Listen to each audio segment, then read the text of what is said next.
Hanuel had been sitting in the same crystal chair for 3 hours, listening to species she could barely name argue about shipping routes and mineral rights. The Galactic Assembly was, on most days, the most boring place in the known universe.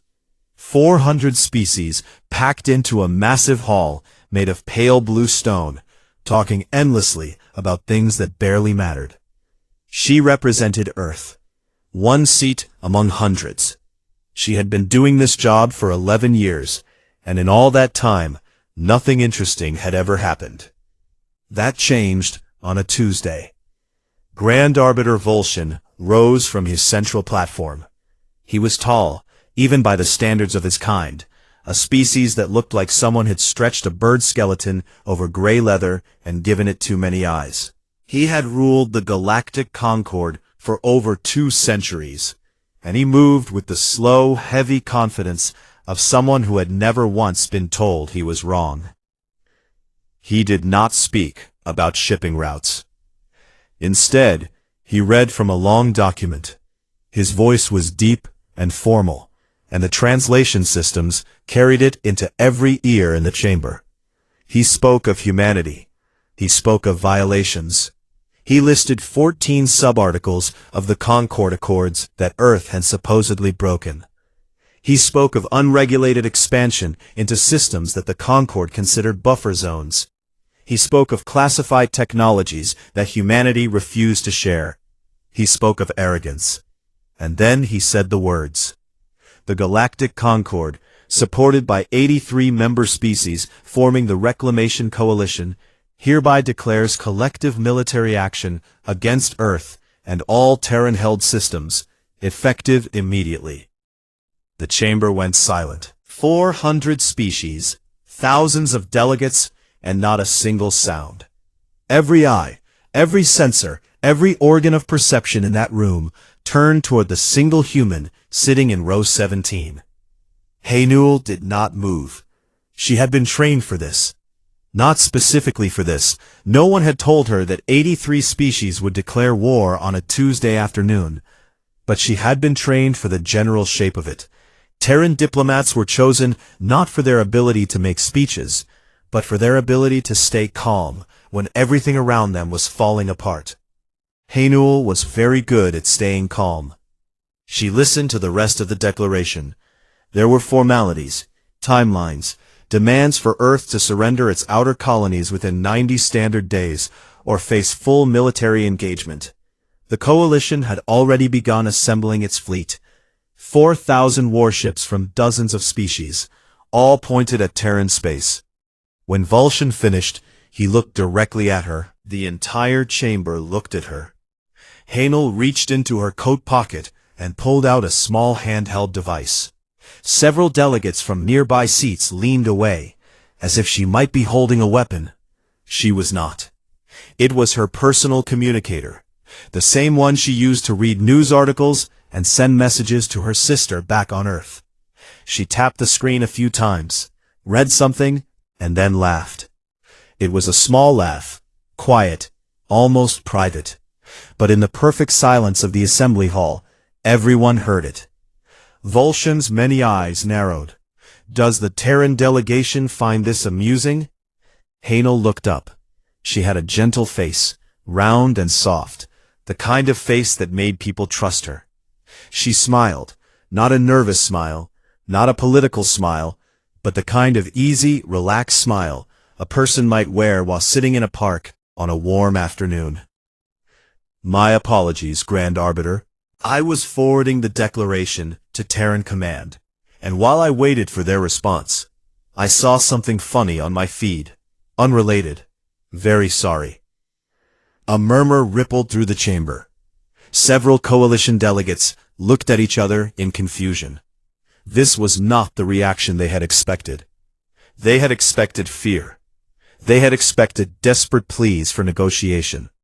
They had expected the human to beg. Hanuel's communicator buzzed. She glanced at it, then looked back up at Volshin. Terran Command has received the declaration, she said. They have asked me to confirm, is this the real declaration, or is this a drill? because apparently the last time someone formally threatened Earth, it was a trade dispute over fermented grain, and they want to make sure this is the actual thing. A few delegates from neutral species made sounds that might have been laughter. Most of the chamber remained frozen. This is not a game, Ambassador. 83 species stand united against your world. 4,000 warships are being mobilized as we speak. You would do well to take this seriously. Haniel nodded slowly. I understand, Grand Arbiter, and I assure you, Earth will respond appropriately. She stood, gathered her coat, and bowed, a small, polite bow, the kind a person might give when leaving a dinner party. Thank you for your time. She walked out. No one stopped her. No one said a word. She walked through the great crystal doors of the assembly hall and down the long corridor to the shuttle bay, her footsteps echoing against stone that had stood for 1,000 years. Her shuttle was a small, unremarkable craft. Standard diplomatic transport, nothing military about it. She climbed in, sealed the door, and sat in the pilot's seat as the engines warmed up. Through the viewport, she could see the pale curve of Edhen below, the neutral world that had hosted the assembly for 9 centuries. The shuttle lifted off. It broke atmosphere in less than a minute, and the blue sky gave way to black. Stars appeared, cold and steady. Haenel's smile faded. She opened a secure channel, the real one, not the one she had used in the assembly. The encryption on this line was so heavy that if anyone tried to intercept it, all they would get was noise. Admiral Yuna's face appeared on the screen. She was sitting on the bridge of the flagship Hete, eating noodles from a metal bowl. Her hair was pulled back in a loose knot, and she had the tired, patient expression of someone who had been expecting bad news for a very long time. They actually did it, Haenel said. Her voice was flat now, all the warmth and politeness stripped away. All 83. She looked at Haenel for a long moment, then set the bowl down and sighed.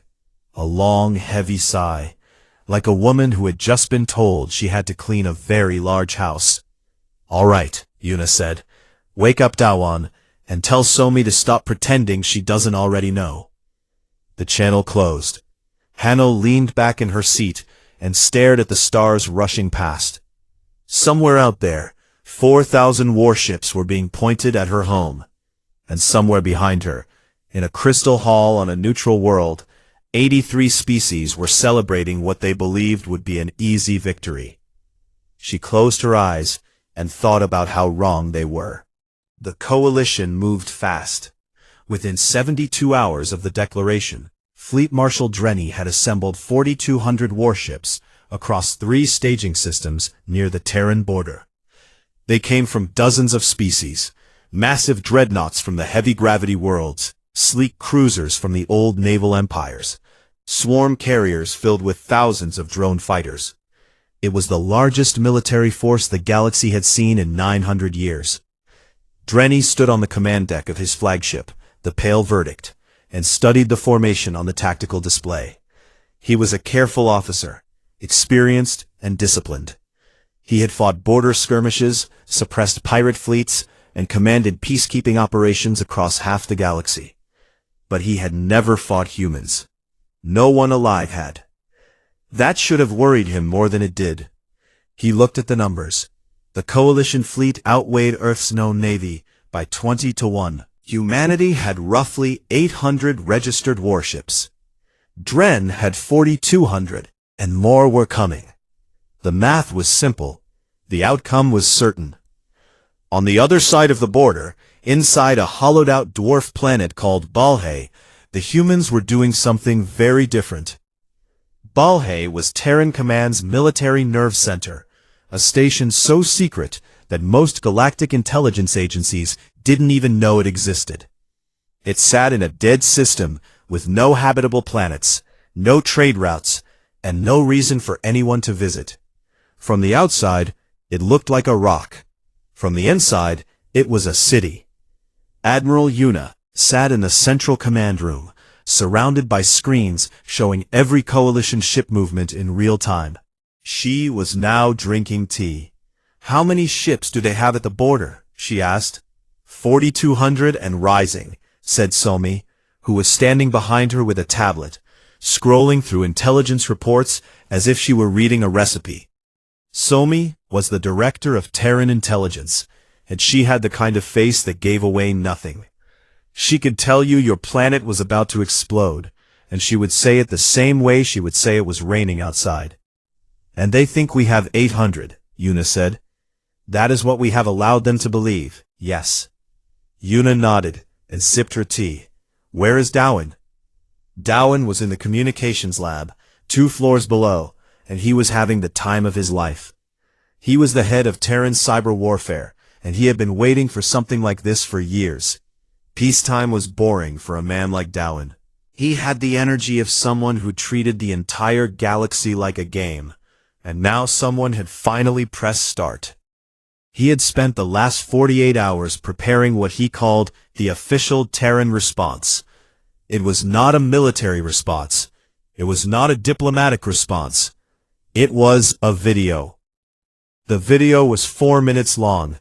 In it, a group of Terran soldiers sat around a table and performed a dramatic reading of the Coalition's declaration of war.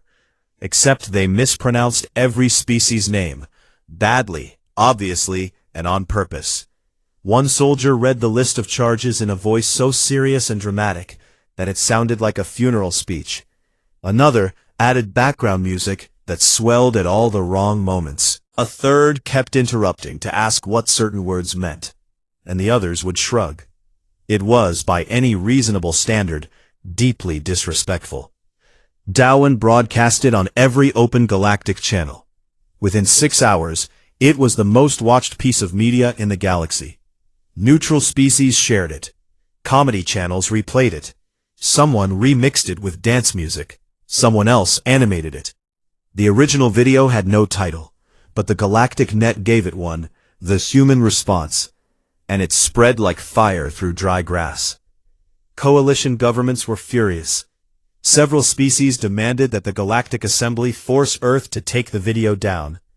The Assembly had no power to do that. Volshan issued a formal condemnation. It didn't matter. Every time someone tried to suppress the video, 3 more copies appeared. Dren watched the video once in private, on the bridge of the Pale Verdict. He did not laugh. He turned off the screen and sat quietly for a long time. Something about it bothered him. Not the insults. He didn't care about insults. What bothered him was the confidence behind it.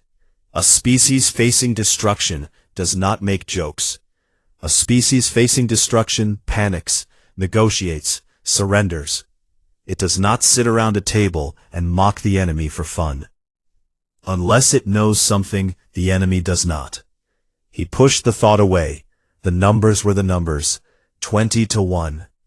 Back on Balhae, Somi was doing quieter work. She had operatives inside coalition governments. Not recently planted, but deep cover agents who had been in place for over a century, living ordinary lives, holding ordinary jobs, waiting for a signal that might never come. The signal came now. Somi activated them one by one, and they began feeding misinformation into coalition intelligence networks. Small things, altered supply reports, fake fleet movements, whispered rumors designed to pick at old wounds between allied species who had hated each other long before they agreed to hate humans together. Captain Taiwan, commanding the flagship Haite, ran battle drills every morning. His crew was sharp and ready, but there was no tension on the ship, no fear. The drill announcements were followed by jokes on the internal channel. Someone had started a betting pool on which coalition fleet would retreat first. The current favorite was the Vorshan contingent, because the Vorshan were known for being brave in speeches and careful in battle. Far away, on the Concord side, a young diplomat named Tafari sat in his small office and stared at a report he had written. He was a junior liaison, low-ranking, unimportant, but he was also observant. He had noticed something that no one else seemed to care about. Earth had not moved a single warship to its border. Not one. 4,200 coalition ships were bearing down on Terran space, and the humans had not even raised their shields. Teferi wrote a report explaining why this terrified him. He sent it to Volshen. Volshen read it, marked it as noted, and did nothing. Teferi closed his office door and sat in the dark, thinking about what kind of species sees an army coming and doesn't even flinch. Then, the coalition fleet jumped. 4,200 warships dropped out of faster-than-light travel in the Gaia 7 system, the first Terran border system, the gateway to human space. Dren stood on his bridge and watched the sensors sweep the system. Nothing. No stations, no satellites, no ships, no defenses, no people. The system was completely, perfectly empty. Every planet stripped, every outpost gone, as if no one had ever lived there. There was only one thing, a single automated buoy, small and gray, drifting slowly near the system's star. It was broadcasting a message on every frequency, in every known language, on a loop. The message was 4 words long. "You sure about this?" Dren stared at the buoy on his screen for a long time. Around him, his officers whispered. In the distance, 4,200 ships waited for orders. The second system was empty too. Dren had expected resistance. He had expected mines, at least, or automated defense platforms, or the scattered wreckage of a hasty evacuation. Instead, he found nothing. Clean, silent nothing. Every planet bare, every station removed, every satellite gone. It was as if someone had reached into the system and carefully pulled out everything human, the way a person might remove every book from a shelf and leave only dust. There was another buoy. This one said, "Still time to turn around." Dren destroyed it and moved forward. The third system was the same. Empty, stripped. A buoy near the largest planet broadcasting in that same calm, looping voice. "We packed snacks, did you?" Some of his officers laughed at that one, but it was nervous laughter, the kind that comes when people are trying very hard not to be afraid. The fleet had been moving for 6 days now, jumping from system to system, and they had not seen a single human ship, not a patrol craft, not a cargo shuttle, not even a piece of floating debris. The Terran border was supposed to be one of the most developed regions in the galaxy, home to billions of people across dozens of worlds. Now, it was a ghost. Dren held the fleet together through discipline and the weight of his own reputation. He had served for 160 years. He had never retreated. He would not start now. The fourth system had a buoy that said, "Last exit before things get embarrassing." By now, the cracks were showing. Coalition captains from different species were sending private messages to each other, asking questions no one wanted to ask out loud. Where did the humans go? Where are their ships? Why is there nothing here? Others believed the humans had simply run, that they had seen the size of the coalition fleet and fled deeper into their territory, abandoning their border worlds like cowards. Dren knew better. He did not know what was waiting for him, but he knew that a species does not abandon 4 entire systems unless it has a reason. He just couldn't see the reason yet. Far behind him, in the hollowed-out dwarf planet of Balhay, Admiral Yuna could see everything. She stood in front of the central holographic display, a 3-dimensional map of the border region, with every coalition ship marked as a small red dot. The red dots were moving deeper and deeper into Terran space, spreading out as they searched empty systems, burning fuel, stretching supply lines, moving further from home with every jump. Taiwan stood beside her, arms crossed, watching the same display. "They're past the 4th system," he said. "I see that. When do we stop letting them walk?" Yuna traced her finger along the map, following the red dots toward their destination. "Not yet. Let them get comfortable. Let them start believing we ran. She explained what she had explained to Terran Command months ago, when the intelligence reports first suggested the Coalition was planning something. The border systems, Gaia 7 and the ones behind it, had never been the real defense line. Humanity had quietly evacuated them years ago, moving populations and infrastructure deeper into Terran space. The border was bait. A long, empty hallway designed to draw the enemy in, stretch their supply lines thin, and bring them exactly where humanity wanted them. It was not a new idea. Humans had been doing it to each other for thousands of years. The galaxy just hadn't been paying attention. 2 floors below, Darwin activated Phase 2. For decades, Terran cyber warfare had been planting dormant programs inside Coalition communication and logistics networks. Not viruses, nothing so obvious. These were small, patient pieces of code that sat quietly inside systems and did nothing. They waited. Some had been waiting for 40 years, some for longer. They were so deeply buried that Coalition security had never found them because they had never done anything worth finding. Now Darwin woke them up. The programs began making small changes. A supply ship carrying fuel to the Coalition fleet received new coordinates, correct-looking coordinates that sent it to the wrong system. A maintenance order for a battle cruiser's shield generators was duplicated and then deleted. Communication timestamps were shifted by tiny amounts so that orders arrived slightly out of sequence, and officers began to doubt whether they were reading today's commands or yesterday's. None of it was dramatic. None of it was obvious. It was like someone had reached into the Coalition's nervous system and gently pinched a dozen nerves at once. Nothing hurt. Nothing broke. But nothing worked quite right either. The confusion started small. A fuel convoy missed its rendezvous. A carrier group received conflicting orders and stopped moving for 12 hours while their commanders argued about which orders were real. A dreadnought's shields went down for maintenance that had already been completed, leaving it vulnerable for 3 hours before anyone noticed. And then Somi's work kicked in. 2 Coalition species, the Vorshan and the Denai, had a history that went back thousands of years. They had fought 3 wars against each other before the Concord Accords forced them into peace. Now they were allies, flying side by side in the same fleet, and they hated every moment of it.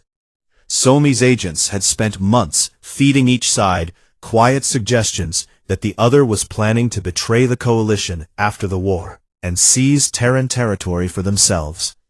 On the 9th day of the advance, a Vortian cruiser accused a Denai destroyer of deliberately blocking its sensor array. The Denai captain responded by calling the Vortian captain a coward and a liar. Within an hour, both ships had powered weapons. A Vortian escort fired a warning shot. A Denai frigate returned fire. Dren had to personally intervene, routing his flagship between the 2 groups and threatening to fire on anyone who didn't stand down. The fighting stopped, but the damage was done. Trust, already thin, had cracked. Officers who should have been watching for humans were now watching each other. On the Concord's diplomatic station, Tefari worked through the night, assembling data that no one had asked him to assemble. He pulled Earth's public industrial records, the ones humanity had openly filed with the Concord for centuries. He ran the numbers. Earth's registered fleet was 800 warships.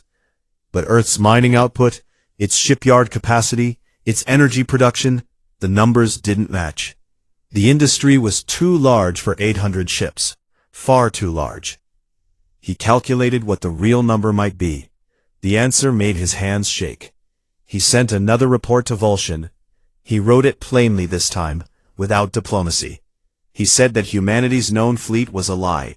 He said that the real number could be 5,000 ships, or 8,000, or more. He said that the empty border systems were not a retreat. They were an invitation. He begged Vulcan to recall the fleet. Vulcan read the report. He sent back a single line. "Focus on your duties, liaison." Tefari sat at his desk and stared at the wall. Somewhere deep in Terran space, 4,200 coalition ships were walking into something they did not understand. Then the fleet reached Maru. Maru was the fifth system, the first one that should have had real Terran colonies, real infrastructure, real people. Dren's sensors swept the system as the fleet dropped out of faster-than-light travel. Empty. Again. No colonies, no stations, no people. But this time, there was no buoy. Dren felt something cold settle in his chest. Every system before this had a buoy, a joke, a taunt. The humans had been laughing at them the whole way in. And now, suddenly, the laughter had stopped. Before he could speak, every screen on every ship in the Coalition fleet flickered. Every display, every monitor, every communication panel, all at once, all 4,200 ships, showed the same image. A woman's face, human, middle-aged, calm. She was sitting in a command chair on what looked like a warship bridge. Her hair was pulled back. Her expression was patient, almost kind, like a teacher waiting for a student to finish a wrong answer. "I wanted to give you every chance," she said. Her voice was quiet and steady. "You kept coming. So, welcome to Maru." The screens went dark. For 3 seconds nothing happened. Then from behind every moon, inside every asteroid belt, from the shadow of every dead rock and dust cloud in the system, light. Thousands of points of light, appearing all at once, like stars being born.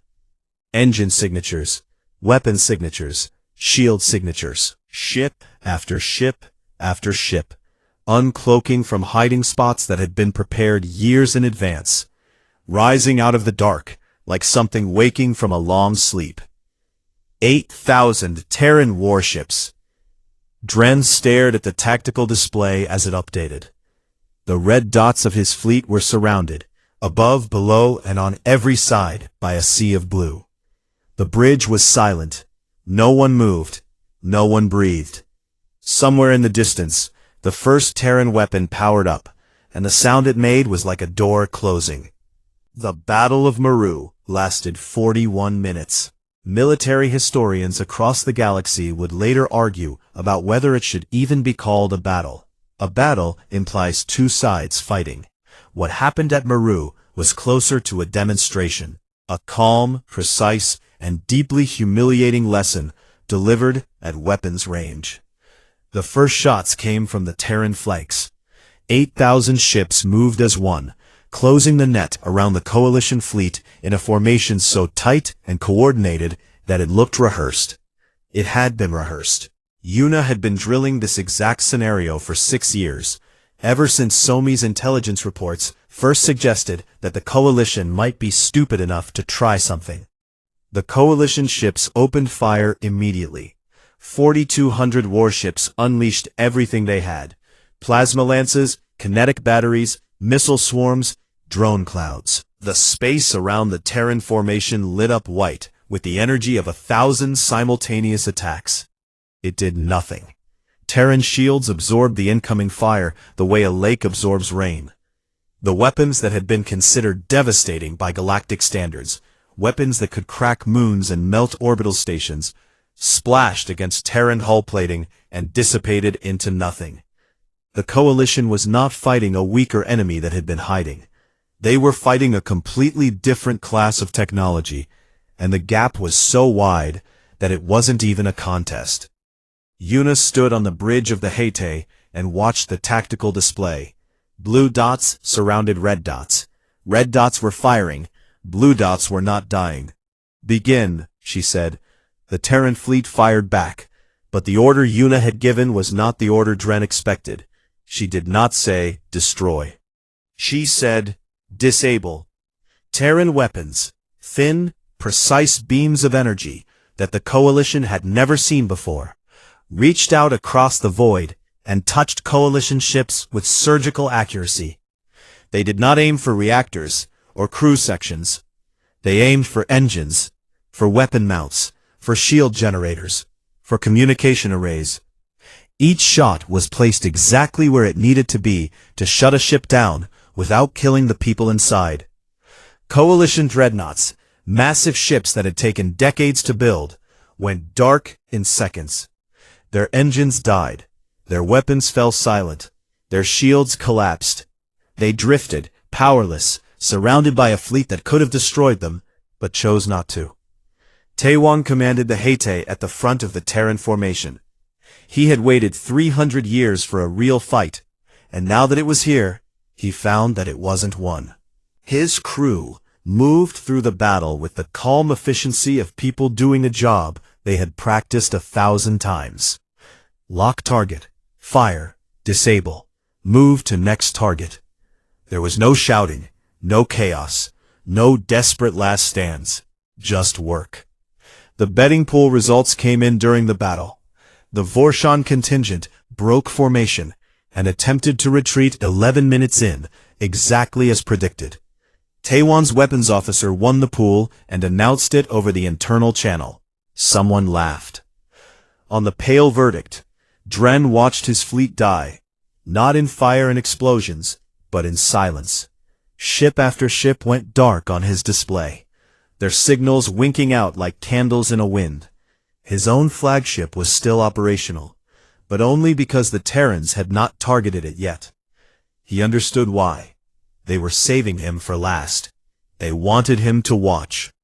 He tried to organize a retreat. He sent the order to all remaining ships. Full withdrawal, emergency jump, scatter pattern. The order went out. Half the fleet didn't respond. Not because they refused, but because they couldn't.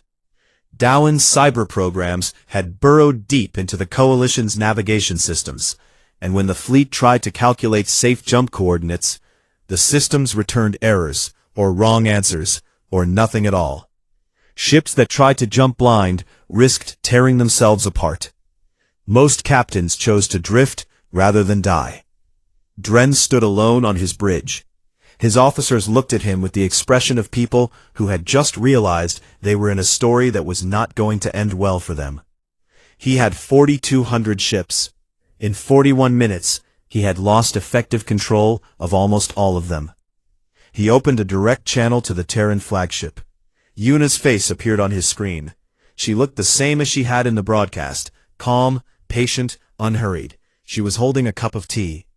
"Why?" Dren asked. His voice was steady, but only because he forced it to be. "You could end this. You could destroy every ship here. Why are you disabling us instead?"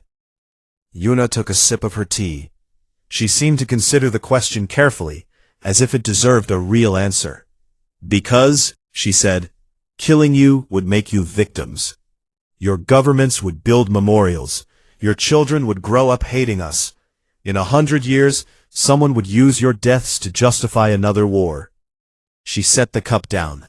"I don't want that. I want you to go home. I want you to land on your worlds with your crews alive and your ships broken. And I want every single person in the Coalition to see you and know, really know, what happened here. Dead soldiers become heroes. Living soldiers who lost without a fight just become proof that the war was a mistake." Dren said nothing. There was nothing to say. "You will be allowed to leave," Yuna continued. "We will restore your navigation systems in 6 hours. You will take your ships and your people, and you will go home." That is not a negotiation. Across the galaxy, on the neutral world of Edhen, the Galactic Assembly was in chaos. News of the Battle of Maru had reached the chamber within minutes. The Terrans had broadcast the entire engagement on open channels, because of course they had. Every delegate in the assembly had watched live as the largest military force in 900 years was taken apart like a child's toy. Coalition members began withdrawing immediately. The Vorshan ambassador announced that his species had been pressured into joining the Coalition and did not support the war. The Denai claimed the same.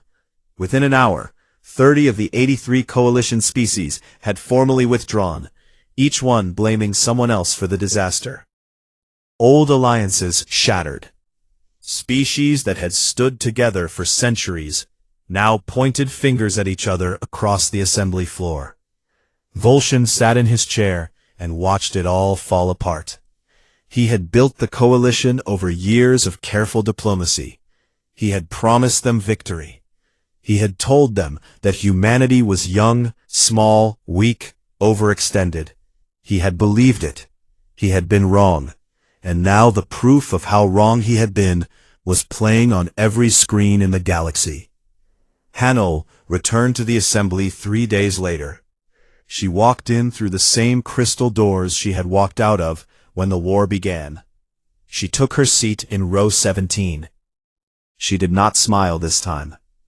When she was recognized to speak, she stood and addressed the chamber in a voice that was clear and even and carried no anger. She did not gloat. She did not threaten. She simply presented Earth's terms. The Concord Accords would be updated. Humanity's right to expand into unclaimed systems would be formally recognized. The 14 subarticles used to justify the war would be removed from the Accords permanently.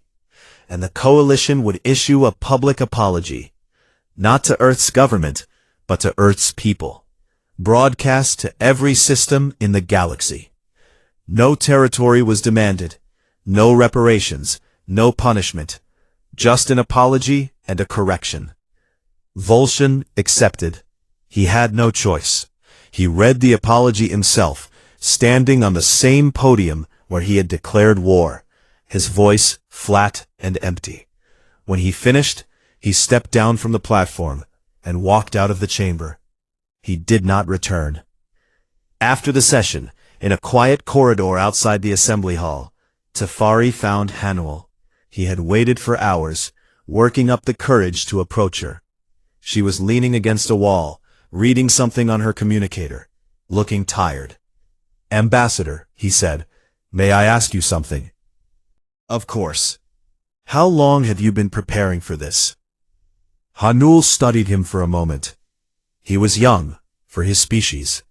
His eyes were wide and serious. He was the one who had tried to warn Vulcan. Somi had told her about his reports. She smiled, just a little. "Since the day we signed the Accords," she said, "we hoped we would never need it. But hope is not a strategy." Tefari nodded slowly. He looked like a man who had just learned something important, and was still figuring out what to do with it. Hanul put her communicator away and walked toward the shuttle bay. Behind her, the crystal hall was emptying, and the longest peace the galaxy had ever known was starting over. 6 months passed, and the galaxy was still trying to understand what had happened. The Reclamation Coalition was gone, not defeated, dissolved. It had fallen apart from the inside, like a building with its foundations pulled out. The 83 species that had stood together and declared war on humanity now couldn't stand to be in the same room with each other. Governments fell. Leaders were removed. Military commanders who had marched their fleets into Maru now sat in front of investigation panels, trying to explain how they had lost a war in 41 minutes. Vulcan lived in exile on a small moon in the outer territories of his homeworld. He spent his days writing memoirs that no publisher would touch. He had once been the most powerful individual in the galaxy. Now he was a cautionary tale that parents told their children, the man who poked the quiet species and found out what quiet meant. He retired from military service the day his fleet limped home. Every ship had been returned, as Yuna had promised, with navigation systems restored and crews unharmed. Not a single coalition soldier had died at Maru. That fact, more than anything else, haunted him. He could have understood losing a battle. He could not understand losing a war without the enemy even bothering to kill anyone. A journalist found him 3 months later, living in a small house on his homeworld, far from any city. The journalist asked him one question. What was his biggest mistake? Dren thought about it for a long time.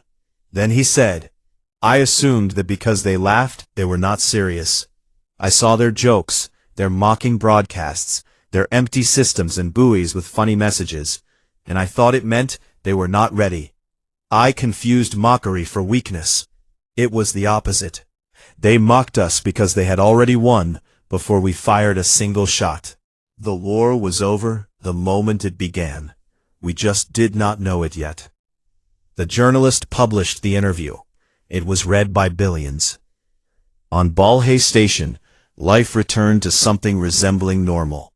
The hidden fleet at Maru was dispersed back into its deep space reserves. Ships powered down, tucked back into asteroid fields and hollowed-out moons, waiting again. Yuna oversaw the process personally.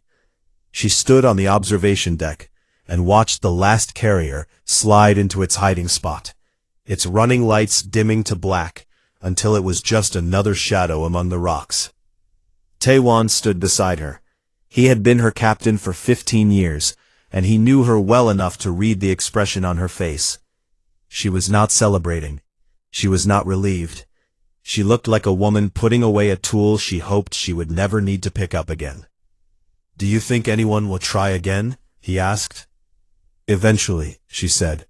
"Someone always does. It might be 100 years. It might be 1,000. Some new leader will rise. Some new coalition will form, and they will convince themselves that this time it will be different. That the humans have grown soft. That the old stories are exaggerated. And then some future admiral will have the same boring job I do." Taewon smiled at that. Yuna did not. 2 floors below, Daewon was finishing his cleanup. He removed the cyber programs from coalition networks, the ones that had scrambled navigation, altered supply routes, and turned allies against each other. He pulled them out carefully, one by one, like a surgeon removing stitches. He deleted most of them. He left a few dormant ones in place, buried so deep that no one would find them for centuries. Somi appeared in his doorway. She watched him work without saying anything. "Just in case," he said, without looking up. "I didn't ask," she said. "You were going to. I was going to tell you to leave the ones in the Deny Financial Network. Those might be useful someday." Daewon looked up and grinned. Somi's face remained perfectly blank, but there was something in her eyes that might have been approval. Across the galaxy, Teferi was beginning his new life. He had been appointed as the galactic liaison to Earth, the first alien diplomat to be genuinely welcomed by Terran Command. It was a new position, created in the aftermath of the war, and it carried a weight that went far beyond diplomacy. He was the bridge between 2 worlds that did not fully understand each other, and he knew that the galaxy's understanding of humanity was built almost entirely on fear and wrong assumptions. He spent his first 3 months on Earth, living among humans, walking their cities, eating their food, learning their languages. He visited the shipyards where the Maru fleet had been built. Vast orbital construction platforms that could produce warships at a rate that made his stomach turn. He visited Balhae and saw the command center where Yuna had directed the battle. He visited schools where children learned history and never once mentioned the war. That was the part that disturbed him most. Humans did not talk about Maru. There were no celebrations, no victory parades, no monuments. It was as if the war had been a minor inconvenience, a traffic delay, a canceled meeting, and they had simply moved on. A species that had fought the largest military conflict in 900 years and treated it like a footnote. One evening, he sat with Somi in a quiet office on Balhae. She had agreed to answer his questions, something she rarely did for anyone. He had saved his most important question for last. "You could conquer the galaxy," he said. "You have the ships. You have the technology. You have been preparing for centuries. Why haven't you?" Somi was quiet for a long time. She looked out the window at the stars, the same stars that Hanul had looked at on her shuttle, the same stars that Yuna watched from her observation deck. "Because we learned," she said, and for the first time in all the months he had known her, her voice carried something other than calm. It carried weight. It carried memory. "We had thousands of years of war on our own world. One planet. one species, and we fought ourselves over and over again, over land, over resources, over ideas, over nothing. We built empires that stretched across continents and watched every single one of them collapse. Every time, without exception. Empires built by conquest always fall, because the people you conquer never stop wanting to be free, and the cost of keeping them down eventually destroys you. She turned to face him. So we chose a different path. We would prepare endlessly. We would never start a war. But we would make absolutely certain that anyone who started one with us would regret it so completely, so deeply, that no one would ever try again. Not because they loved us, not because they respected us, but because the memory of what happened to the last ones who tried would burn in their minds for 1,000 years. Tefari sat with that for a long time. Months later, Hanel gave her only public statement about the conflict. She stood before the new Galactic Assembly, rebuilt, reorganized, and much more careful than the old one, and spoke briefly. She did not raise her voice. She did not make threats. Humanity does not seek war, she said. We do not seek empire. We seek to be left alone, to grow, to explore, to wonder at the size of things. But we will not apologize for being ready. Peace is not the absence of weapons. Peace is the presence of restraint. We have shown both. The chamber was silent. She did not speak again. On a warm evening, near the end of his first year on Earth, Tefari walked through the streets of a city called Sol. It sprawled across hills and valleys, old and new mixed together, towers of glass rising beside temples of stone. The air smelled like food, grilled meat and sesame and something sweet he couldn't name. Children ran through a park, chasing each other between trees that had been growing for centuries.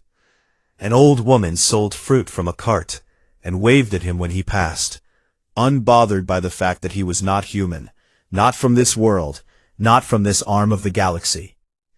There was no military presence, no soldiers on the streets, no warships in the sky, no sign, anywhere, that this civilization had just won a galactic war. He passed a wall covered in painted murals, flowers and mountains and abstract shapes and bright colors, and not a single one depicted the Battle of Maru. Not one. He stopped at the edge of the park and looked up. The sky was fading from blue to deep orange, and above the city, the first stars were appearing. Somewhere out there, far beyond this sky, the wreckage of Coalition Pride was still drifting. Somewhere, Dren was sitting in his quiet house, replaying the worst 41 minutes of his life. Somewhere, Volshan was writing memoirs that would never be published. Somewhere, 83 species were rebuilding their governments and their dignity and their understanding of how the universe actually worked. And here, on this small, warm planet, people were selling fruit and painting walls and chasing each other through parks, as if nothing had happened, as if 4,200 warships and the combined rage of 83 civilizations had been nothing more than a passing cloud on an otherwise clear day. Tefari watched the stars come out, one by one, and he thought about peace. 900 years of it, shattered and rebuilt in less than a month. The galaxy would not try again, not because it had learned to love humanity, not because it had learned to respect them, but because it had learned, in the most painful way possible, that testing them was not something you survived with your pride intact. The old woman with the fruit cart called out to him. She held up something round and red, an apple, he had learned, and smiled. He walked over, took it, and thanked her in the few words of Korean he had learned. She laughed at his pronunciation, but patted his arm kindly. Around them the city hummed with the ordinary sounds of ordinary life. Somewhere above, the stars turned slowly, vast and silent, and full of species who would think very carefully before making trouble again. 900 years of peace, broken and remade, and now, perhaps, 900 more.